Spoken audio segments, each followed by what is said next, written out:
Praise the Lord, hallelujah. प्रभु का धन्यवाद हो, प्रभु भला है और परमेश्वर आज हमारे बीच में है कि आज उसके विशेष वचनों को, विशेष संदेश को आज की सुबह प्रभु के वचन से हम लोग जानेंगे। जब रविवार की आराधना में हम सब लोग इकट्ठा होते हैं तो हमारा उद्देश्य एक ही होता है कि आज मैं परमेश्वर की आराधना करूं, है ना। अभी तक हमने स्तुति और आराधना किया, हमने परमेश्वर की आराधना किया। हमारा उद्देश्य था कि हम प्रभु की आराधना करें और उसके बाद का दूसरा उद्देश्य होता है कि आज मैं प्रभु को सुनूं। जब हम आराधना करते हैं तो आराधना के माध्यम से हम परमेश्वर से बात करते हैं और जब हम उसका वचन सुनते हैं तो हमारा परमेश्वर अपने वचनों के माध्यम से हमसे बात करता है। अब वो समय आ चुका है कि परमेश्वर के वचनों से हमसे बात करें। आज सुबह प्रभु हमसे क्या बात करना चाहता है हम जानेंगे, समझेंगे और परमेश्वर पर अपने आप को, अपनी आत्मा को निर्भर करेंगे और सुनेंगे प्रभु मेरे लिए आज क्या वचन है। आज हम सीखने जा रहे हैं उपवास के विषय में। उपवास बनेगा उत्सव, हालेलुया। उपवास बनेगा उत्सव। दरअसल पुराने नियम में जब उपवास के दिन ठहराए जाते थे तो एक प्रकार से वो उत्सव ही होता था, एक प्रकार से वो फेस्टिवल होता था। लोग इस उत्सव को मनाते थे, उत्सव में आते थे, उपवास करते थे और इसमें सम्मिलित होते थे। तो उपवास उत्सव था। लेकिन हमारे लिए, हम कलीसियाई रूप से अगर समझने की और देखने की बात करें तो हमारे लिए उपवास का मतलब कुछ और होता है। एक बहुत गंभीर विषय है, ये गंभीर बात है उपवास, क्योंकि उपवास मुश्किल समय में, कठिन समय में, तकलीफ के समय में हम उपवास में बैठते हैं और कैसे ये उपवास हमारे लिए उत्सव बन सकता है, हालेलुया। कैसे ये उपवास उत्सव बन सकता है, इन विषयों को आज परमेश्वर के वचन से हम लोग जानेंगे। मैं आपको बताना चाहता हूं उपवास और प्रार्थना कलीसिया की ताकत, प्रेज द लॉर्ड, है ना।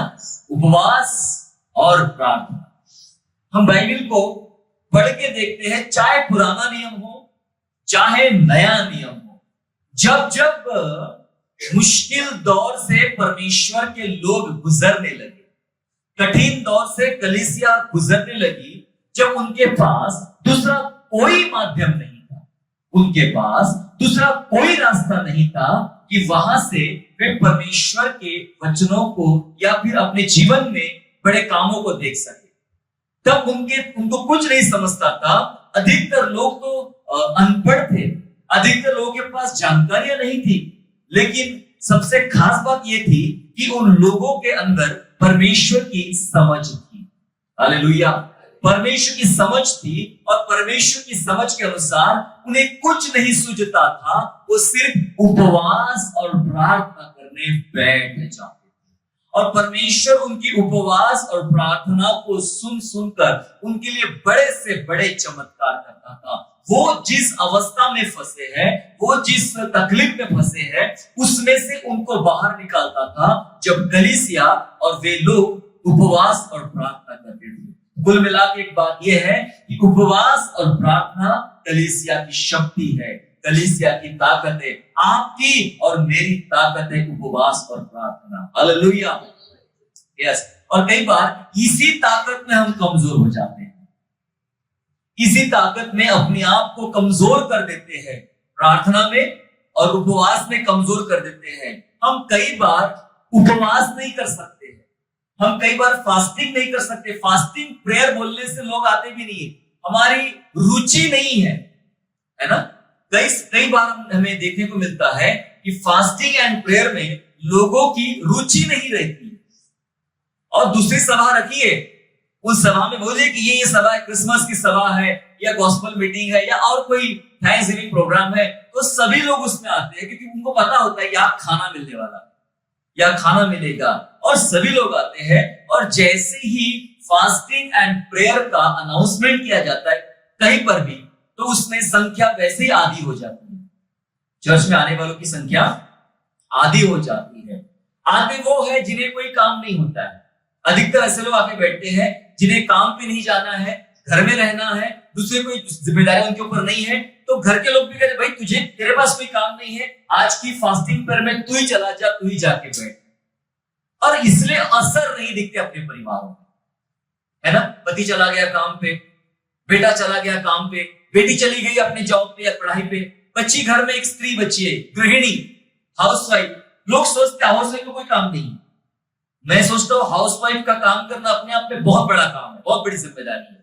अब वो कहते हैं कि हमारे पास बहुत जिम्मेदारी है, हमें ऑफिस जाना जरूरी है, हमें बिजनेस जाना जरूरी है, तो तुम्हारे पास कोई काम नहीं है, खाना पकाने के बाद फास्टिंग भी कर लेना, क्योंकि हम फास्टिंग करेंगे तो हो सकता है जॉब करते समय चक्कर खा के गिर जाएंगे, तुम्हें गिरने का सवाल ही नहीं आता, तुम फास्टिंग प्रेयर में जाना। वो बेचारे अकेले और प्रार्थना करने में आ गई, परिवार के कोई लोग अपने अपने कामों में निकल गए, क्योंकि उन्हें कोई रुचि नहीं है फास्टिंग एंड प्रेयर में। रुचि नहीं होने का मतलब ही ये है उन्हें उसका महत्व नहीं पता, उन्हें फास्टिंग एंड प्रेयर का महत्व नहीं पता। शायद उनको कभी अनुभव नहीं है कि मैंने 2 दिन फास्टिंग किया, मैंने 3 दिन फास्टिंग किया, मैंने 1 दिन फास्टिंग किया फलानी बात के लिए, और मैंने उपवास के द्वारा बड़े चमत्कार देखे। शायद ऐसा कोई अनुभव भी नहीं है। इस पर प्रचार बहुत सुना है, इस पर बातें बहुत सुनी है, इसका आयोजन बहुत सुना है, लेकिन पता नहीं है, अनुभव की कमी है। 100 में से 90 लोगों को उपवास और प्रार्थना के अनुभव की कमी है। उन्हें नहीं पता उपवास प्रार्थना क्या कर सकती है, उन्हें नहीं पता, इसलिए उनकी रुचि नहीं। एक ट्रेडिशन बन गया है, परंपरा बन गई, भाई चलो सब प्रार्थना करते, हम भी उपवास प्रार्थना करें, पर उसका महत्व क्या है नहीं पता। ये ताकत है, ताकत, हालेलुया। ये कलीसिया की ताकत है। इस ताकत को आप समझ लेंगे तो आप कितने भी दुबले पतले होंगे कोई फर्क नहीं पड़ेगा। शैतान तो ऐसे ही दुबले पतलों से भी डर जाता है, हट्टे कट्टों की जरूरत नहीं है। गोलियत को डराने वाला एक छोटा लड़का, 9 फीट के गोलियत को डराने वाला एक छोटा लड़का था। वो डर जाएगा, शैतान डर जाएगा। दुबले पतले आदमी से भी शत्रु डर जाता है, क्योंकि आप घुटनों पर आके उपवास प्रार्थना करने वाले लोग हो जाते हैं। बीमारियों को डरना पड़ता है, समस्याओं को डरना पड़ता है, मुश्किलों को डरना पड़ता है, बिगड़े हुए कामों को डरना पड़ता है, क्योंकि कोई बैठा है उपवास प्रार्थना के साथ। यही है कलीसिया की ताकत। Hallelujah, hallelujah. और उपवास एक ऐसी विधि है जिसके द्वारा हम बड़ी बड़ी बातों पर विजय प्राप्त कर सकते हैं। यस, एक ऐसी विधि है, एक ऐसी प्रक्रिया है जिसके द्वारा हम बड़ी से बड़ी बातों पर विजय प्राप्त कर सकते हैं। हालेलुया। सो इसका महत्व बहुत है, ये बहुत खास है और आप सभी को जानना चाहिए। अगर दूसरे पर्सपेक्टिव में मैं बात करूं, ये तो हो गया एक पर्सपेक्टिव जहां पर हम तकलीफें, मुसीबतें, समस्याओं को देखते हैं, लेकिन उपवास का दूसरा पर्सपेक्टिव को अगर मैं बात करूं तो उपवास एक और खास बात करता है हमारे स्पिरिचुअल लाइफ में। उपवास हमारे अभिषेक को गाढ़ा करता है। हालेलुया।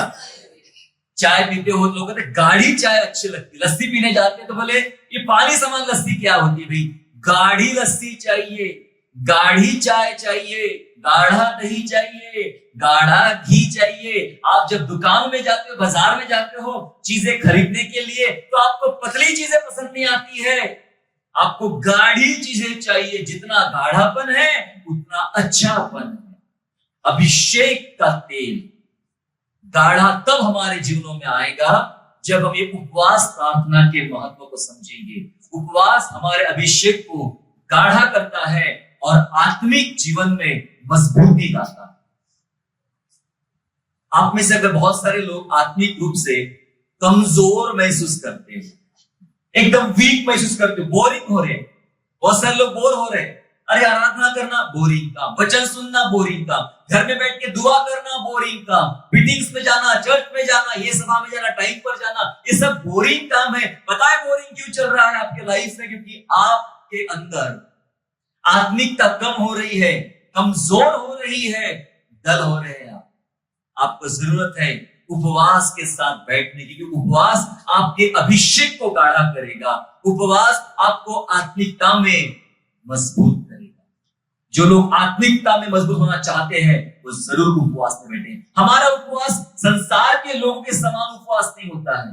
वो लोग उपवास के दिन ही ज्यादा खाना खाते हैं, है ना।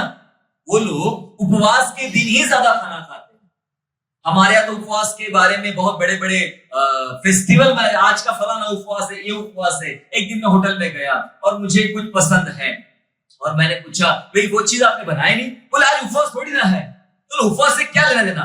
उपवास का मतलब तो कुछ भी नहीं खाना। नहीं, हम वो स्पेशल चीज उपवास के दिन ही बनाते। अभी 2 दिन के बाद है, 2 दिन के बाद आना आपको मिलेगा। तो मैं सचमुच 2 दिन के बाद चला गया तो वहां एक बड़ा सा पेंडल लगा था। मैंने कहा भाई कुछ फेस्टिवल है? हाँ आज उपवास है ना। अच्छा उपवास एक उत्सव है तुम्हारे लिए? पेंडल लगा दिया गया और बहुत रश था खरीदने वालों का। मैं भी लाइन में खड़ा हो गया, क्योंकि मुझे वो दुकान वाले 2 दिन के बाद आने का, वो चीज आपको तभी मिलेगी, अभी नहीं मिल सकती। और मैंने देखा लोग तो टूट पड़ रहे थे वो चीजें खरीदने के लिए, उन्हें खरीदना है। उसके अलावा बहुत सारी चीजें उपवास में खाने की बनी हुई थी। और जब मैं नोटिस कर रहा था ये तो बहुत ही हेवी आइटम है जो होटल में बिक रहे हैं, बाजार में बिक रहे हैं, ये बहुत हेवी आइटम है और ये उपवास के दिन खा रहे हैं।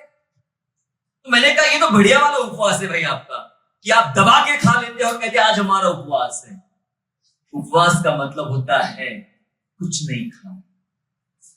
उपवास का मतलब होता है अपनी रोटी त्याग कर एक जरूरतमंद को खिला देना। उपवास का मतलब होता है अपने आत्मिक जीवन में जो कमजोरियां चल रही है उसको मजबूत करना, अपने अभिषेक को गाढ़ा करना। उपवास का मतलब होता है अपनी भीतरी शक्ति को बढ़ाना। और आप उपवास के नाम पे तो बढ़िया बढ़िया खाना खा रहे। इसलिए बता दूं, उपवास दुनिया वाले भी करते हैं और उपवास आप भी करते हैं। आप में और उनमें फर्क होना चाहिए। वो उपवास के दिन सबसे ज्यादा खाते हैं, हमने उपवास के दिन हम कुछ नहीं खाते हैं। हम हमारा खाना त्याग कर प्रभु के पास बैठकर भीतरी शक्ति को बढ़ाते हैं। हालेलुया मेरे प्यारो, ये होता है हमारा उपवास। और बता दूं आपको कि उपवास परिस्थितियां बदल देता है। हालेलुया, उपवास परिस्थितियां बदल देता है। चले पढ़े वचन के साथ में, वचन में क्या लिखा गया? भजन संहिता अध्याय 35 निकालेंगे और वचन 13 और जानेंगे कि कैसे उपवास परिस्थितियां बदल देता है। हम सीख रहे हैं आज कि उपवास बनेगा उत्सव।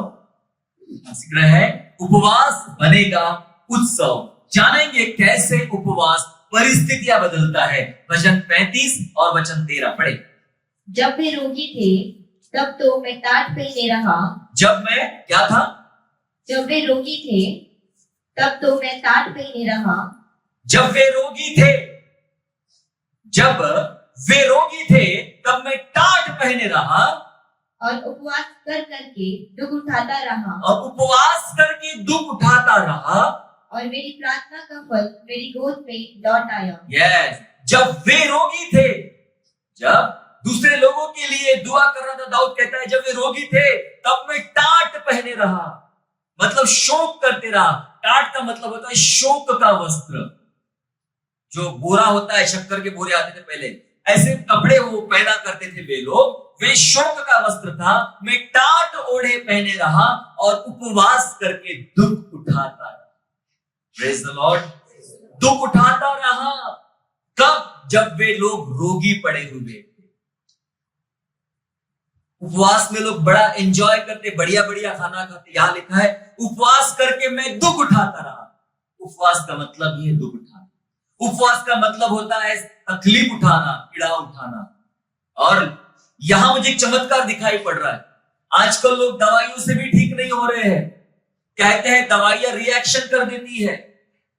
कई लोग अस्पतालों में पड़े, कई मुश्किलों में पड़े हैं। यहां कुछ और ही लिखा है, जब रोगी थे तब मैं प्रार्थना, उपवास प्रार्थना, शोक वाली प्रार्थना, टाट पहने वाली प्रार्थना करता रहा और प्रार्थना का फल मेरी गोद में आया। मतलब मैं क्या प्रार्थना कर रहा था? मैं चंगाई के लिए प्रार्थना कर रहा था और उपवास के द्वारा चंगाई आ गई। हालेलुया, उपवास के द्वारा चंगाई आ गई, ऐसा लिखा है। मतलब पहले परमेश्वर के लोग मुश्किल घड़ी में, रोगी समय में सिर्फ दुआ करने बैठे, उपवास करते थे, टाट ओढ़ लेते थे और उसका प्रतिफल उनको मिलता था। परिस्थितियां बदल गई। जब वे बीमार थे और जब उपवास किया गया, प्रार्थना की गई, तो उपवास प्रार्थना के द्वारा बीमार व्यक्ति चंगे हो गए। इसका मतलब उपवास परिस्थितियां बदल देता है। Hallelujah, hallelujah. उपवास परिस्थितियां बदल देता है। क्या आपको बदलना है अपनी परिस्थिति? क्या रहना है वही? कोई भी परिस्थिति, फिजिकल प्रॉब्लम चल रही है आपके घरों में, बीमारी चल रही है, कोई टेंशन चल रहा है, क्या कर रहे हैं आप? यहां वहां भाग दौड़ कर रहे, इसको फोन लगाते, उसको फोन लगाते, भाई आपसे भी मदद मिल सकती है, क्या आपसे कुछ फायदा हो सकता है क्या? कोई ट्रबल आपके रिश्तों में चल रहा है, पति पत्नी के बीच, शादी ब्याह के बीच, बच्चों के बीच कोई ट्रबल चल रहा है, आप क्या सोच रहे हैं? मैं इसके पास जाऊंगा, काउंसलर के पास जाऊंगा, काउंसलिंग लाऊंगा, ये करूंगा, वो करूंगा, डॉक्टर के पास जाऊंगा, ये मदद मांग रहे हो। फाइनेंस की प्रॉब्लम चल रही है, यहां वहां लोन के लिए अप्लाई कर रहे हो। बीमारी की प्रॉब्लम चल रही है, चंगे नहीं हो रहे हो, सदियों से, समय से, कई समय से आप अस्पतालों के चक्कर काट रहे हो। आपकी हालत जिस प्रकार थी आज से 5 साल पहले, आज भी आपकी हालत वैसी है, तो परिस्थिति बदली नहीं। क्या कर रहे हैं? क्या कर रहे हो?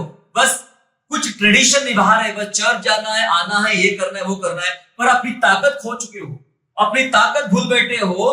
ताकत वो होती है जब आप उपवास प्रार्थना में बैठते हो। हमने पहले सीखा, ये ताकत है। गली से आगे देखेंगे हम लोग किस प्रकार से ताकत है। मेरे प्यारो, परिस्थितियां बदल, यहां वचन में लिखा गया है, जब मैंने उपवास करके दुख उठाता रहा। हालेलुया। ऐसा नहीं कि उपवास के दिन बढ़िया वाला खाना खाया, है ना? उपवास में बहुत अच्छे ऑर्डर होते, थोड़ा दूध मिल जाता तो अच्छा होता, थोड़ी आइसक्रीम मिलती तो अच्छी होती, थोड़ा फलों का जूस मिलता तो अच्छा होता। हमारे क्या बिकता है? वो साबूदाना मिलता तो अच्छा होता, आलू के वेफर्स मिलते तो अच्छा होते। इतना सब तो बाकी नॉर्मल डे में भी नहीं खाते हो आप। उपवास में बढ़िया बढ़िया खाना खाए, उसमें कौन सा दुख उठाना है? उसमें कौन सा दुख उठाना है? दाऊद कहता मैं दुख उठाता रहा। उपवास के साथ जुड़ा हुआ है दुख, उपवास के साथ जुड़ी है पीड़ा, उपवास के साथ जुड़ा है शोक, उपवास के साथ जुड़े हैं संकट। सिर्फ खाने का ही उपवास नहीं होता है, बहुत सारी बातों का उपवास होता है। ये इन सब बातों के साथ जब आप उपवास करने बैठते हो, तब आपकी परिस्थितियां बदल सकती है। या लिखा है, प्रार्थना का फल तब मेरी गोद में आया, तब तक नहीं आया, लेकिन जब मैं उपवास प्रार्थना करता रहा, तब प्रार्थना का फल मेरी गोद में आया। अगर आप चाहते हो आपकी परिस्थितियां बदले, किसी भी हालात से आप गुजर रहे हो, बदलना चाहते हो, तो बाइबल का अपना एक तरीका है।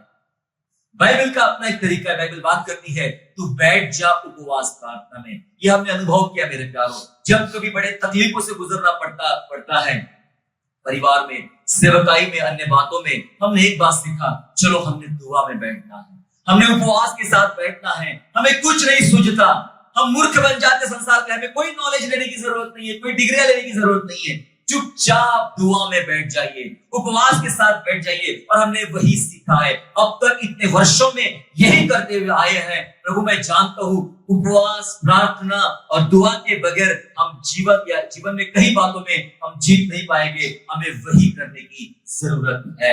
हालेलुया। यस मेरे प्यारों, यही करना चाहिए। जब हम उपवास करते हैं तो कई बार उपवास लोग बाहरी रूप में लेते हैं, बाहरी रूप में आज मेरा उपवास है। कई सारे लोग तो उपवास का हैंडबिल बांटते हैं, हमारा ना 40 दिन का उपवास चल रहा है, 200 दिन का उपवास चल रहा है। अरे किसने बोला बताने के लिए? भाई करो ना, चुपचाप करना है आपको तो करो, सबको बताने की जरूरत क्या है? बाहरी क्यों? आपका चेहरा क्यों लटका हुआ आज? पूछो, नहीं आज थोड़ा उपवास है इसलिए मेरा चेहरा लटका हुआ है। अच्छा, इतना कमजोर क्यों लग रहे हैं आज? मेरा उपवास है ना आज, इसलिए मैं कमजोर दिख रहा हूं। ये सब बाहरी बातें हैं। बाइबल तो कुछ और ही कहती है। एकदम प्रसिद्ध वचन पढ़े, मत्ती 6वां अध्याय, मत्ती 6वां अध्याय निकालेंगे, 16, 17, 18 पढ़े। 6 अध्याय का 16, 17, 18 पढ़ी। जब तुम उपवास करो, तो कपटियों के समान तुम्हारे मुंह पर उदासी न छाई रहे। उपवास करते हो तो कपटियों के समान, जो लोग कपटी होते हैं ना, मुंह पर उदासी छाए रखते हैं, तो तुम्हारे चेहरे पर किसी प्रकार की उदासी नहीं होना चाहिए, क्योंकि वे अपना मुंह बनाए रहते हैं ताकि लोग उपवासी जाने। वो अपना मुंह बनाए रहते हैं ताकि लोग उन्हें उपवासी जाने और उन पर तरस खाए, उन पर दया करे, उन्हें गिफ्ट दे, उन्हें खाना दे। लोग उपवासी जाने, मुझे समझे कि आज मेरा उपवास है, ऐसा करने के लिए मुंह लटकाए रहते। ताकि आगे बढ़ो। मैं तुमसे सच कहता हूँ कि वे अपना प्रतिफल पा चुके। बस आपने कपट के साथ उपवास रखा, लोगों को बताने के लिए उपवास रखा, लोगों की सहानुभूति बटोरने के लिए उपवास रखा, मिल गया तुमको तुम्हारा प्रतिफल। जो प्रतिफल तुम्हें मिलना की जरूरत थी वो तो कहीं नहीं मिलेगा, लेकिन ये जो उल्टे पुल्टे काम करके, नकली काम करके, कपटियों के समान काम करके करोगे, तो कपट के साथ काम करोगे तो कपट वाला ही प्रतिफल मिलेगा। आगे बढ़िए। परंतु जब तू उपवास करे, अब सुनिए परमेश्वर का नियम, जब तू उपवास करे तो अपने सिर पर तेल मल, अपने सिर पर तेल मल और मुंह धो। कई लोग ऐसे ही पड़े रहते नहीं, आज मेरा उपवास है, मतलब तेल मल और मुंह धो का मतलब होता है ऐसा सुंदर तरोताजा लग, अच्छे कपड़े पहन, अच्छा चेहरा बना, अच्छा ये बना ताकि एकदम फ्रेश लगे कि अब भी पेट भर खाना खा के आया, कोई शादी से 56 भोग का खाना खाकर आया है, ऐसा दिख। इसका मतलब ये है तेल लगा, मुंह धो, आगे ताकि लोग नहीं, परंतु तेरा पिता, ताकि लोग नहीं देखेंगे तुझे, लेकिन तेरा पिता जो गुप्त में है, जो तेरा पिता गुप्त में है, तुझे उपवासी जाने, तुझे उपवासी जाने।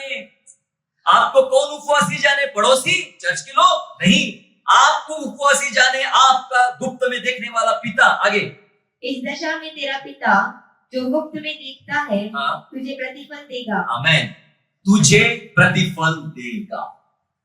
चाहिए प्रतिफल आपको? चाहिए प्रार्थना का फल आपकी गोद में? तो करना क्या पड़ेगा? दुनिया को उपवास ना दिखाए, उपवास बाहरी ना हो, उपवास भीतरी हो। अपने तक सीमित रखे उपवास को, अपने और अपने परमेश्वर पिता के तक सीमित रखे उपवास को। सबको ढिंढोरा पिटवाने की जरूरत नहीं कि आज मेरा उपवास है, आज मेरा उपवास है, आज मैंने उपवास का फेस्टिवल बनाया है। लोग उपवास तोड़ते हैं, उसका भी फेस्टिवल बनाते हैं, रखते हैं, उसका सबको पता, इसका तो उपवास चल रहा है, इसका तो उपवास चल रहा है, यहाँ लिखा है, पता भी मत चलने देना, पता भी मत चलने देना। अगर हमें प्रतिफल चाहिए, परिस्थितियों को बदलना है, कामों को देखना है, तो आपका उपवास बाहरी ना हो, आपका उपवास भीतरी हो। बाइबल के कुछ लोगों के बारे में आप बताना चाहता हूं मैं आपको कि वे ऐसे लोग जिन्होंने मुश्किल घड़ी में उपवास किया और चमत्कार पाए। हालेलुया। इन्होंने मुश्किल घड़ी में, बाइबल में कुछ बहुत सारे लोग हैं वैसे, लेकिन मैं एक दो लोगों के बारे में बताना चाहूंगा आपको कि जिन्होंने मुश्किल घड़ी में उपवास किया। उनके लाइफ में बहुत कठिन दौर चल रहा था और ऐसे टाइम पे उन्होंने कुछ नहीं, सिर्फ उपवास किया और उपवास करने के बाद उनके घरों में, उनके जीवनों में चमत्कार आया। सबसे पहला जो नाम मेरे लिस्ट में है और वो यहोशापात राजा का नाम, यहूदा का राजा यहोशापात राजा के बारे में है। दूसरा इतिहास उसका अध्याय 20 और वचन 3 और 4 पढ़ेंगे। दूसरा इतिहास अध्याय 20 और वचन 3 और वचन 4 पढ़िएगा। तब यहोशापात डर गया और यहोवा की खोज में लग गया। हाँ जी, जब यहोशापात राजा के ऊपर में मोआबियों ने, अम्मोनियों ने और मुनियों ने युद्ध करने की प्लानिंग किया, ये बहुत डरावना सीन था क्योंकि 3-3 देश के लोग एक अकेले यहोशापात पर चढ़ाई करने वाले थे। तब बाइबल बोलती यहोशापात डर गया। हर आदमी डरता है ना, हर आदमी डरता है, चाहे कितना भी कमजोर हो, छोटा हो, मजबूत हो, राजा हो, शक्तिशाली हो, डर सबको लगता है। यहाँ राजा भी डर गया और यहोवा की खोज में लग गया। आगे, और पूरे यहूदा में उपवास का प्रचार करवाया। डर गया, यहोवा की खोज में लग गया और पूरे यहूदा नगर में उपवास का प्रचार करवाया। उपवास करो, उपवास। परिस्थिति क्या है? परिस्थिति यह है कि 3 देशों के लोग चढ़ाई करने के लिए राजा के ऊपर आक्रमण कर रहे हैं। एक साधारण व्यक्ति ने क्या करना चाहिए?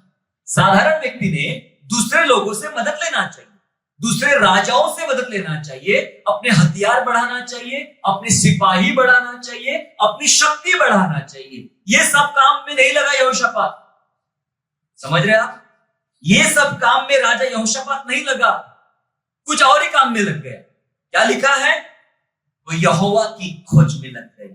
जैसे ही खबर मिली कि वो थोड़े ही दूर पे है, कुछ ही किलोमीटर पे है और 3-3 देशों के लोग चढ़ाई करने वाले हैं, तो इधर उधर भागा नहीं, परमेश्वर की खोज में लग गया। आप कहां लगते हो? आपको एक संकट वाला फोन आता है, आप कहां लगते हो? आपको संकट वाले न्यूज सुनाई पड़ते हैं, आप कहां लगते हो? आपको खबर लगती है ये होने वाला है, ये मुश्किल घड़ी आने वाली, आप कहां लगते हो? यहोशापात से सीखिए, परमेश्वर की खोज में लग जाइए, पूरे दिल से परमेश्वर की खोज में लग जाइए। कई बार मैंने पुरुषों के विश्वास पर ऐसे मामलों में बहुत कम देखा। ये लोग ज्यादा भरोसा नहीं करते प्रार्थना पर, ज्यादा भरोसा नहीं करते उपवास पर, ज्यादा भरोसा नहीं करते स्तुति आराधना पर। वे ट्रेडिशनल बने रहते, बस आना है, बैठना है। महिलाओं में ज्यादा विश्वास देखा मैंने। तुम्हें कुछ भी बताओ, कुछ भी करने को तैयार है, जैसा बताओ वैसा करने को तैयार है। पुरुष नहीं करते, मैंने देखा पुरुषों में वो बहुत कमी है, उतना स्ट्रॉन्ग विश्वास नहीं है। पर मजे की बात यह है कि बाइबल जितनी बातें करती है, जिनके बारे में बात करने वाला आज मैं हूं, मैक्सिमम पुरुष ही है। जिनका ऐसा भयंकर विश्वास था वो पुरुष ही है, और कोई साधारण औंधे पर नहीं थे, वो बड़े औंधे पर। ये तो राजा है।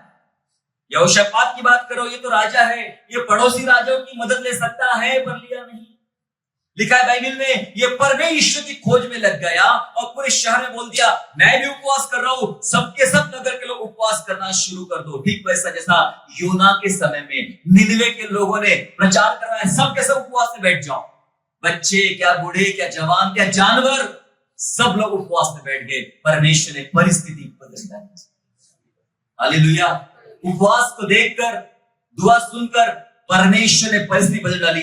यहोशापात यहोवा की खोज में लग गया और पूरे यहूदा में उपवास का प्रचार किया। आगे चौथा वचन, अतः यहूदी यहोवा से सहायता मांगने के लिए, किसी राजा से नहीं, यहूदी लोग यहोवा से सहायता मांगने के लिए इकट्ठा हुए। हाँ, वरन वे यहूदा के सब नगरों से यहोवा से भेंट करने को आए। बस यहोवा से भेंट करने आए, यहोवा के लिए गिफ्ट लाने लाए, और यहोवा से मिलने आए, और यहोवा से उपवास करने और प्रार्थना करने आए। क्योंकि राजा ने प्रचार किया था। अंत क्या हुआ हम जानते है ना, पूरी कहानी बताने की जरूरत नहीं है। अंत क्या हुआ हम जानते हैं। अद्भुत रूप से परमेश्वर ने राजा यहोशापात को विजय दिलाया। पता है रीजन क्या था, ताकत क्या थी यहोशापात की? उपवास प्रार्थना। ये कोई छोटी समस्या नहीं थी उसके राज्य पर आई, ये बहुत बड़ी समस्या थी, उपवास प्रार्थना। मुझे तो याद नहीं कि आपने आखिरी बार उपवास कब किया हो, किया भी होगा या नहीं। वो लेन डेज शुरू हो जाते, 40 दिन के लिए आतुर होते हैं, हमें उपवास करना है। उसका मतलब भी समझते हो कि लेंस का मतलब क्या होता है, 40 दिन के उपवास का मतलब क्या होता है। उसको छोड़ दीजिए, अभी का पकड़िए। अभी जब परिस्थिति बिगड़ती है तो मुझे नहीं याद कि लोग बैठे, मैंने 2 दिन उपवास प्रार्थना किया, 3 दिन से उपवास में बैठकर मैंने लड़ाई किया। क्योंकि ऐसी गवाहियां सुनने को नहीं, ऐसी गवाहियां सुनने की मिलती तो मैं बोलता यस, आपका उपवास और आपकी प्रार्थना सचमुच यहोवा सुनता है। हमारा ध्यान जल्दी जाता नहीं। ये तो राजा है भाई, ये कोई आम आदमी नहीं, रास्ते चलने वाला राजा है। राजा बहुत कुछ कर सकता है, तब भी दुआ में बैठ गया, उपवास में बैठ गया। Hallelujah, hallelujah. बातें करते हैं हम लोग, हम तो, हमारे पास जॉब नहीं है, हम साधारण लोग हैं। मैं एक सरकारी आदमी की बात बताना चाहता हूं। वो दूसरे राजा के लिए सरकारी सर्वेंट था, गवर्नमेंट सर्वेंट है, जिसका नाम नेहमाया था, जिसका नाम नेहमाया था। नेहमाया के साथ एक नाम और आता है इज़रा का। इज़रा बंधुआई में से लोगों को वापस लाया। तो बाइबल बोलती, बार बार मेरे टाइम नहीं है, इज़रा बोलता है मैं अपने हाथ फैला बैठा, उपवास में बैठ गया, ये पूछने के लिए कि परमेश्वर तेरी मर्जी क्या है। इज़रा की प्रार्थना सुनना, कभी पढ़ना बाइबल में। इज़रा ऐसी किताब है जो बहुत कम पढ़ी जाती है, लेकिन तब भी पढ़ना। इज़रा की उपवास, इज़रा की प्रार्थना समझ में आएगी। मैं नेहमाया जो एक सरकारी नुमाइंदा था, सरकारी नौकर था, नेहमाया पहला अध्याय और वचन 4 पढ़िएगा।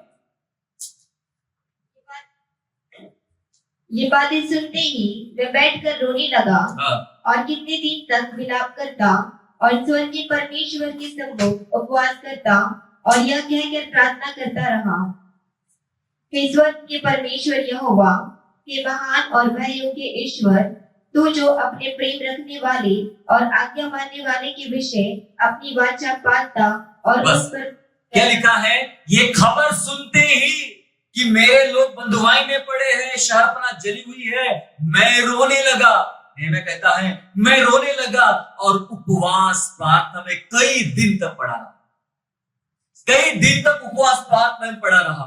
एक सरकारी आदमी, वो बहुत कुछ कर सकता है, लेकिन वो न करते हुए उसने सीखा था प्रार्थना करना, उपवास करना। हालेलुया। प्रार्थना करना, उपवास करना। वो प्रार्थना में बैठ गया, उपवास में बैठ गया, इतने दिन तक उपवास किया, और उसके उपवास की वजह से उसके काम होना शुरू हो गए। अकेला आदमी लोगों की सहायता लेकर पहुंच गया, यरूशलेम में काम करना शुरू कर दिया। चुनौतियां बहुत बड़ी थी, विरोधी लोग खड़े थे, कोई शहर को बनाने नहीं दे रहे थे। एक घड़ी तो ऐसी भी आई कि शत्रु हमला करने को तैयार है, और नेहम्याह के साथी, नेहम्याह के लोग एक हाथ में तलवार पकड़ते थे। मुझे कई बार ऐसा लगता है, बेचारे क्या लोग होंगे वो, एक हाथ में तलवार पकड़े हैं, देख रहे हैं, और दूसरे हाथ से मान के लोग प्लास्टर कर रहे हैं दीवार का, लकड़ी ठोक रहे हैं, एक हाथ में तलवार, एक नजर इधर, एक नजर इधर। आप कर सकते हो? आप कहते एक टाइम पे एक ही काम करूंगा, दूसरा काम जमता नहीं मेरे से, एक तो प्रार्थना कर लूंगा, एक तो लड़ाई कर लूंगा, एक तो ये काम कर लूंगा। नहीं, परिस्थितियां गंभीर पर गंभीर, गंभीर पर गंभीर और गंभीर पर गंभीर आ सकती है आपके जीवन में। मैं ये नहीं कहता आपके लाइफ में सब बढ़िया बढ़िया चलेगा, नहीं, कठिन से कठिन समय से गुजरना पड़ेगा। कलीसिया में आपने गीत गाया ना अभी, चले हो तुम खुदा के साथ, रास्ता सकरा है, सुकड़ा है, तकलीफ भरा रास्ता खत्म होने वाला नहीं है जब तक ये दुनिया हम छोड़ेंगे नहीं। तकलीफ भरे रास्ते तब तक रहेंगे, तकलीफ पे तकलीफ बढ़ेगी, लेकिन तकलीफों से छुटकारा कैसे मिल रहा था पता है? तकलीफ से छुटकारा तब मिला जब नेहम्याह बहुत सारे दिन, मैं एक आर्टिकल पढ़ रहा था, लिखा तकरीबन 4 महीने से लिखा था, 4 महीने नेहम्याह उपवास प्रार्थना में बैठा। 4 महीने का मतलब होता है, एक उदाहरण पकड़ू मैं, ऐसा क्लियर नहीं बाइबल में, किसी एक आर्टिकल की बात पकड़ के भी चलू मैं। 4 महीने का मतलब 120 दिन, 120 दिन उपवास करता है एक आदमी, और काम कितने दिन करता है? 52 दिन। सिर्फ 52 दिन में इतनी बड़ी शर्त बना रेडी हो गई, वो भी बड़ी चुनौतियों के साथ, एक हाथ में तलवार, एक हाथ में प्लास्टर काम चल रहा था। समझ रहे आप? हालेलुया। ज्यादा टाइम काय में बिताए? काम करने में ज्यादा टाइम लगा या दुआ करने में ज्यादा टाइम लगा? हाँ जी, दुआ करने में ज्यादा टाइम गया, प्रार्थना करने में ज्यादा टाइम गया, इसलिए कम टाइम पे काम हो गया। हमारा टाइम उल्टा होता है, हमारा पूरा काम उल्टा होता है। हम काम करने में ज्यादा टाइम देते हैं और दुआ करने में थोड़ा टाइम देते हैं। इसलिए हमारी दुआ 5 मिनट की दुआ, 10 मिनट की दुआ, काम चल रहा है 4 साल तक खत्म नहीं हुआ। आपकी परिस्थिति 4 साल तक वैसी की वैसी है, क्योंकि प्रार्थना ही आपने 2 मिनट की किया, 5 मिनट की किया। यहां नेहम्याह के केस में उल्टा है, ज्यादा टाइम प्रार्थना किया, कम टाइम पे फल पाया। हालेलुया। उपवास प्रार्थना का महत्व, ये था नेहम्याह। वो था राजा यहोशापात। अब अगली बारी है रानी की, रानी एस्तर।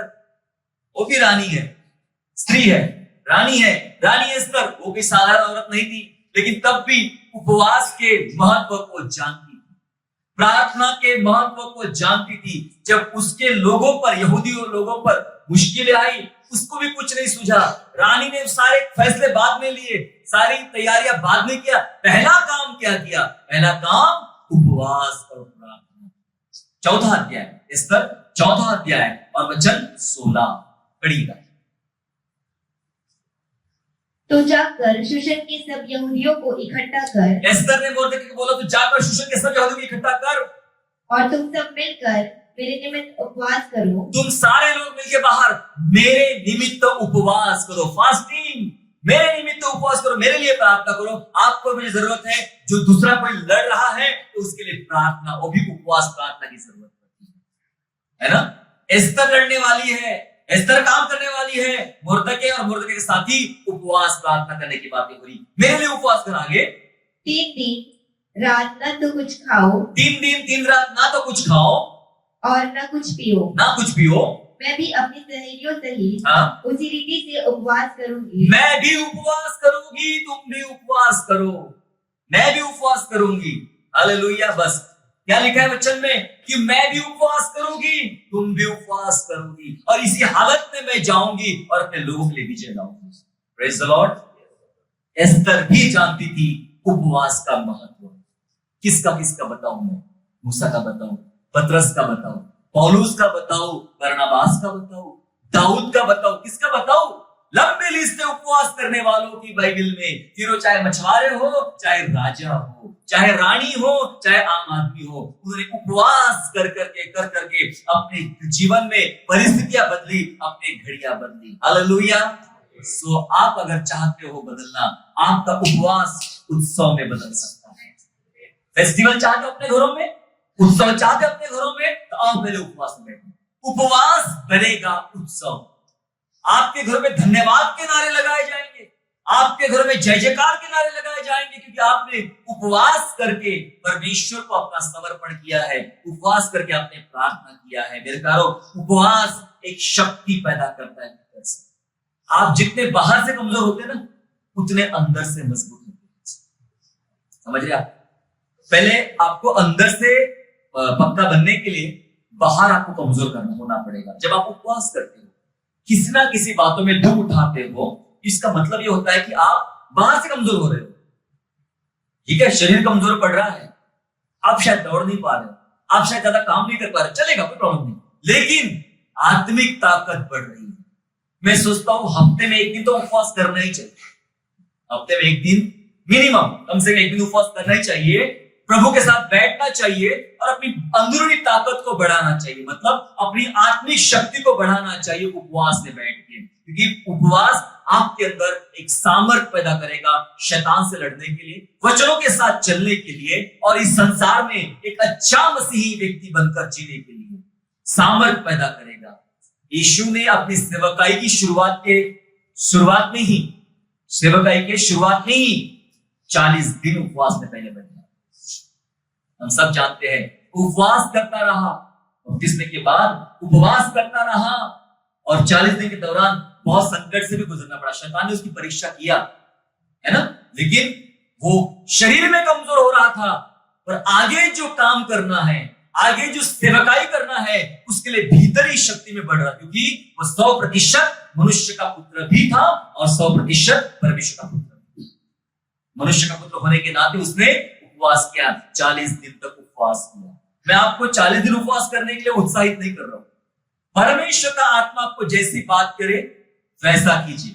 अभी हाल ही में घटना हुई थी अफ्रीका में कि एक पास्टर ने लोगों को बताया, उपवास करोगे तो यीशु को देखोगे।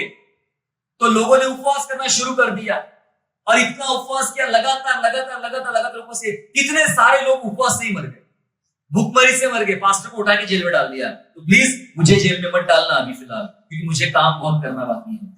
सो आप मेरे कहने के अनुसार 40 दिन, 800 दिन, 200 दिन बिल्कुल उपवास मत करना। पवित्र आत्मा की सुनना, वो आपसे क्या बात है।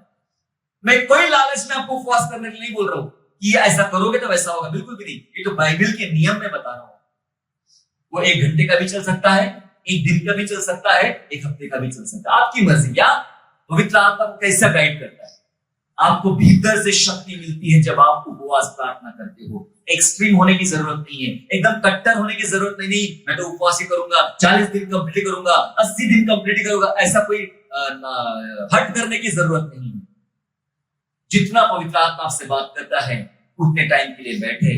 वो आपके अंदर आप महसूस करना, ऐसा नहीं करते लोग महसूस करना, मैं भीतर से आत्मिक रूप से शक्ति प्राप्त कर रहा हूं। अगर आप उपवास करते हो तो आपके लिए प्रतिज्ञा है बाइबल में।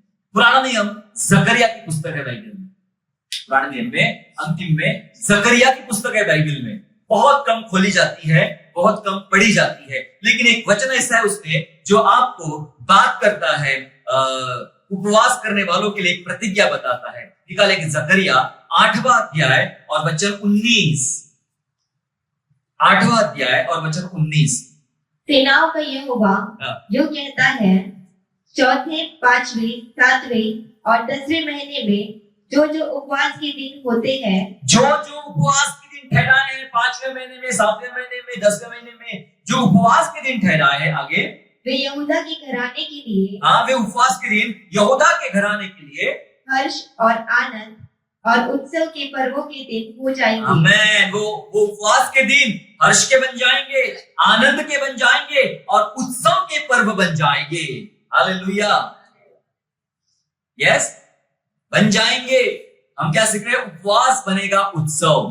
क्या लिखा है? वे उपवास के दिन तुम्हारे लिए हर्ष के, आनंद के और उत्सव के पर्व हो जाएंगे। उत्सव का पर्व, एक उत्सव के दिन बन जाएंगे। मेरे प्यारों में वही बताना चाह रहा हूं आपको प्रभु के वचन से, अगर आप उपवास करते हो, उपवास प्रार्थना करते हो, ये प्रभु की प्रतिज्ञा है आपके लिए। प्रभु की प्रतिज्ञा आपके लिए कि वो दिन, वो संकट की घड़ियां आपके लिए उत्सव के दिन बन जाए। आज संकट चल रहा है, बैठिए उपवास प्रार्थना में। कल आपके घर में नाच गाना होने वाला है। हालेलुया। बीमारी की अवस्था है, बैठिए उपवास प्रार्थना में। 4 दिन के बाद आपके घर में धन्यवाद की प्रार्थना होने वाली। आनंद देखना है तो पहले बैठना। सबोपदेशक कहता है रोने का भी एक दिन और हंसने का भी दिन है ना? रोना पड़ेगा तभी आप हंसोगे, रोना पड़ेगा तभी हंसोगे। जिनको पिटाई का अनुभव है उनको नाचने का भी अनुभव मिलेगा। हालेलुया। क्योंकि ये तकलीफ वाला समय रहता है। उपवास प्रार्थना दुख का समय रहता है। दुख से गुजरो, नाचने का भी समय आएगा, उत्सव का भी समय आएगा। हालेलुया। अंतिम बात खत्म करना चाहता हूं। उपवास सर्वोत्तम आत्मिक नियम, आध्यात्मिक नियम में उपवास सर्वोत्तम आत्मिक नियम है। इस नियम के प्रति कोई बहाना या कोई लापरवाही नहीं होना चाहिए। कई बार लोग बहाने करते हैं, है ना? भाई मेरे को तो नहीं जमता है, डॉक्टर ने मुझे मना किया है, लापरवाही, भूल गया। कई लोग कहते हैं मुझे नहीं ये प्रेयर मीटिंग याद नहीं रहती है, भूल जाते हैं। कोई लोग कहते हैं मुझे उपवास याद नहीं रहते हैं, भूल जाते हैं। चर्च का टाइम याद नहीं रहता है, भूल जाते हैं। लापरवाही, देखिए लापरवाही नहीं चलेगी, कोई बहाना नहीं चलेगा। सबसे सर्वोत्तम नियम है उपवास, आत्मिक नियम में करना ही चाहिए। जब आप करोगे तो आपकी लाइफ में बहुत सारे बहाने होंगे, बहानों को मिटाइए और उपवास प्रार्थना बैठिए। देखिए एक स्त्री के बारे में बाइबल बात करती है। लूका रचित सुसमाचार अध्याय 2 निकाल लेंगे। लूका रचित सुसमाचार अध्याय 2 और वचन 36 और वचन 37। 2 का 36-37 पढ़िएगा। आशेर के गोत्र में से हन्ना नामक फनूएल की बेटी एक भविष्यवक्ता थी। हन्ना नाम की एक बेटी भविष्यवक्ता थी। वह बहुत बूढ़ी थी। वो बहुत बूढ़ी थी और विवाह होने के बाद 7 वर्ष अपने पति के साथ रह पाई थी। मतलब विधवा भी थी, विधवा थी, 7 ही साल रह पाई और बहुत बूढ़ी थी। अब बूढ़े लोगों से क्या उम्मीद करोगे आप? उनकी अपनी बीमारियां चलती है, उनकी अपनी कमजोरियां चलती है, उनके अपने प्रॉब्लम्स चलते हैं, उनसे क्या उम्मीद करें आप? कई बार हम बहुत ज्यादा तरस खाते, मैं दुबला पतला हूं, मेरे को ये बीमारी है, मुझे ये समस्या है, मेरे घर में ये प्रॉब्लम है, मेरा जॉब ऐसा है, बहुत बहाने करते। ये आंटी का बहाना देखिए, ये आंटी बहुत बूढ़ी है पर इसका कोई बहाना ही नहीं। आगे पढ़िए। वह 84 वर्ष से विधवा थी। 84 वर्ष से विधवा थी। 7 साल रह पाई तो बहुत बड़ी है वो। 84 साल से वो विधवा थी और मंदिर को नहीं छोड़ती थी। मंदिर को नहीं छोड़ती थी, पर उपवास और प्रार्थना कर करके रात दिन उपासना किया करती थी। आमेन। उपवास करती थी, प्रार्थना करती थी, उपासना करती थी। 84 साल से विधवा है और उसकी उम्र ऐड करके वो 100 साल शायद निकल जाएगी, है ना? इतनी बूढ़ी है। हम बहुत बहाने करते, मेरा वजन ज्यादा है ना, डॉक्टर ने बोला हर 2 घंटे में खाने का, कम हो जाएगा वजन। उपवास नहीं जमता भैया मेरे से, मैं बहुत कमजोर हो गया हूं ना, मेरे से उपवास नहीं जमता है। बहुत बहाने हैं प्रार्थना के लिए। मेरा जॉब ही ऐसा है कि मैं छोड़ नहीं सकता हूं। अरे आज रात तेरा प्राण ले लूंगा, तेरा जॉब खड़ा खड़ा रह जाए। बहुत बहाने हमारे पास।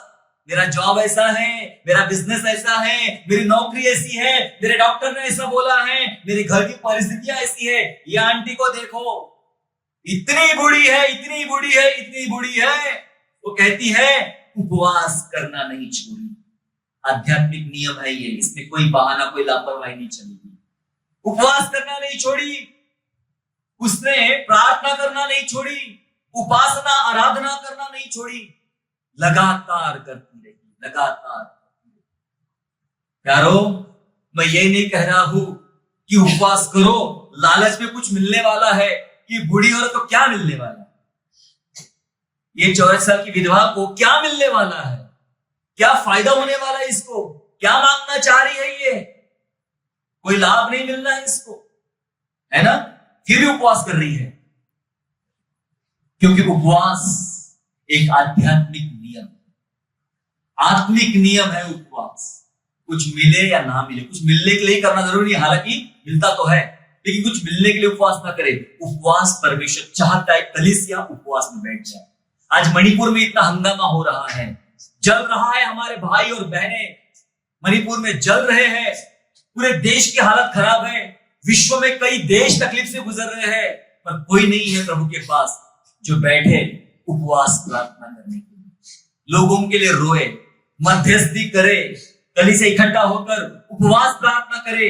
कोई नहीं बचा है। हमारी प्रार्थना शुरू भी हो जाती है, 2 हफ्ते चलती है, 3 हफ्ते चलती है, चौथे हफ्ते बंद हो जाती है, क्योंकि लोगों की रुचि खत्म हो जाती है ना। आप जानते हैं कितनी बार प्रार्थना सभाएं शुरू की, सुबह की प्रार्थना, भोर की प्रार्थना, दोपहर की प्रार्थना, ये दिन की प्रार्थना, वो दिन की प्रार्थना, ऐसी प्रार्थना, वैसी प्रार्थना, सब शुरू हुई, चलती भी है 2-3 हफ्ते, बाद में बंद हो जाती, क्योंकि लोगों की रुचि खत्म होती, लोग आना बंद कर देते।